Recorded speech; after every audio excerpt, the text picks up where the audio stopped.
Prime Minister of the Kingdom of Cambodia. Is tightening, causing constant changes in regional and global economy and trade, and putting greater pressure on peace, security, and prosperity for ASEAN as a whole.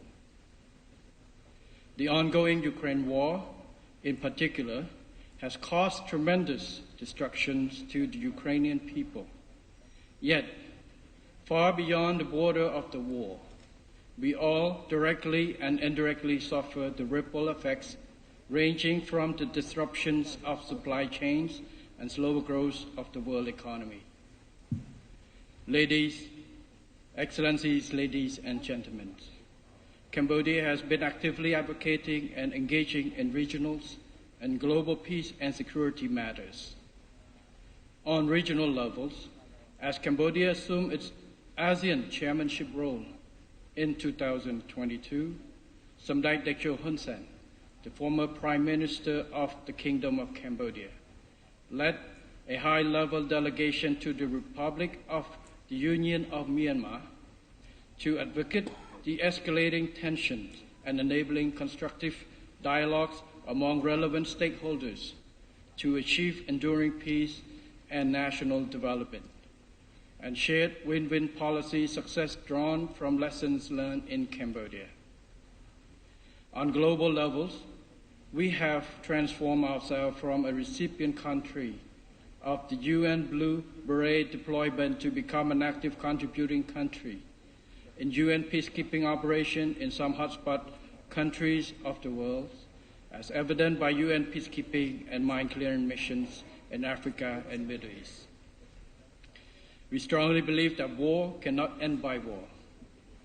True peace and prosperity would only stem from peaceful settlement of conflicts through dialogue and consultations based on win-win approach, whereby it is imperative to have the participation and agreement of all parties involved, in a spirit of mutual understanding, setting the well-being of the people as a top priority. In the broader context, ASEAN and international communities must exert leadership in opposing the use or the threat of force against a sovereign state, while concerted effort is indispensable. In the meantime, members of ASEAN and the United Nations must adhere to the spirit of independence, sovereignty, territorial integrity, equality, and non-interference stipulated in the ASEAN and UN charters. Excellencies, ladies and gentlemen, ASEAN has become the fifth largest economy in the world. The success story of ASEAN has always been based on peaceful cooperations with active and proactive participation from the private sector as a prerequisite for socio-economic and human development. By having peace as a core fundamental value, ASEAN has forged stronger regional partnerships among its member states to enhance prosperity in the region and beyond. In this spirit, ASEAN must strive to strengthen its unity and centrality and advance the ASEAN economic community building process to sustain ASEAN as a region of critical importance and major center of prosperity, which can be equally and inclusively shared. In the current regional and global context, to achieve common prosperity, it is imperative that the strengthening and deepening of ASEAN economic integrations further contribute to narrowing the development gap within ASEAN itself. The promotion of intra-ASEAN trade and investment, in particular, ought to be meaningful and leave no one behind. To realize these visions, ASEAN must strive in a concerted effort to secure a timely conclusion of a better forward-looking and more practical ASEAN trade in goods agreement upgrade. Equally important, we ought to fully and effectively utilize the Regional Comprehensive Economic Partnership Agreement, or ASEP, while ensuring that the existing ASEAN free trade agreements and economic cooperation with all ASEAN dialogue partners are still of critical importance and relevant for businesses and investors. Moreover, ASEAN should take full advantage of the change in economic architecture to become more resilient by accelerating inclusive ASEAN digital transformations, enhancing and participation of MSMEs in the regional and global supply chain, and being more forward-looking and adaptive to emerging issues such as climate change, food security, pandemic, and others. Ladies, Excellencies, ladies and gentlemen, Cambodia attaches crucial importance to peace, political stability, and security.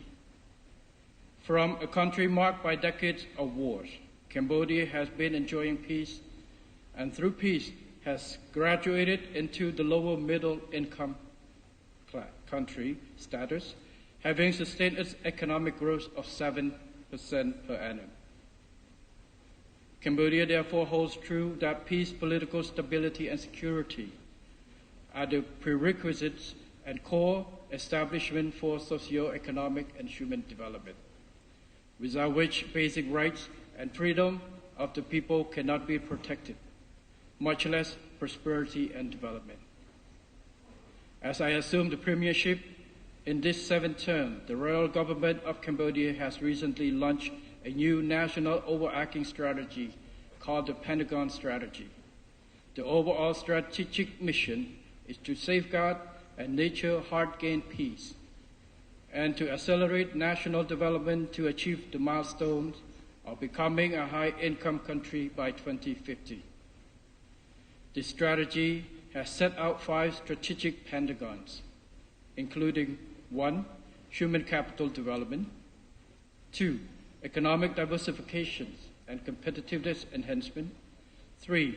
Development of private sector and employment, 4. Resilience, sustainable and inclusive development, and 5. Development of digital economy and society. Taking this opportunity, I would like to emphasize the importance the royal government plays an essential role of private sector in contributions to Cambodia's remarkable prosperity. Improving the business and investment climate has always been one of the top priorities of the royal government of Cambodia. For instance, to promote business and investment with sufficient incentive, protection, predictability, and opportunities, the royal government has adopted the law on investment and the law on public-private partnership, together with free trade agreements and bilateral and multilateral cooperations. Excellencies, ladies and gentlemen, as the new Prime Minister of Cambodia, I would like to assure you that Cambodia continues to be committed to the multilateral system, rule-based, international order, and principle of non-interference in order to protect and promote peace both at home and in the world. We will work closely with all ASEAN member states as well as private sectors to foster inclusivity, peace, and prosperity in the region and beyond. Cambodia stands ready to welcome all prospective investors to the kingdom where opportunities are abundant.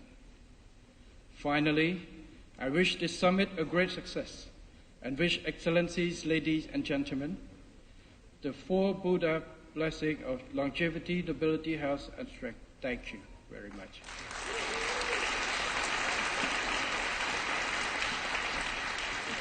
Thank you. The Prime Minister of the Kingdom of Cambodia, His Excellency Samdech Mahabubul Tipade Unmayen.